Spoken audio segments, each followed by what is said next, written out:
Bagong-bagong balita, naretipikahan na ng Senado ang Bicameral Conference Committee report para amendahan ang Rice Tarification Law. Sa inimendahang panukala, palalawigan ng 6 na taon ang Rice Competitiveness Enhancement Fund na ginagamit para ipambili ng mga makinarya, binhi at sa training ng mga magsasaka. Mula sa 10 billion pesos na pondo ngayong taon, itataas ito sa 30 billion pesos kada taon. Mabibigyan din ng kapangyarihan ng Pangulo na ipatigil o limitahan ang dami ng inaangkat na bigas.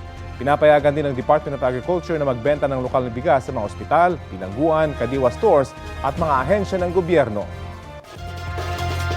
Kapuso, alamin ang maiinit na balita. Bisitahin at mag-subscribe sa GMA Integrated News sa YouTube. Sa mga kapuso abroad, samahan nyo kami sa GMA Pinoy TV at sa www.gmanews.tv.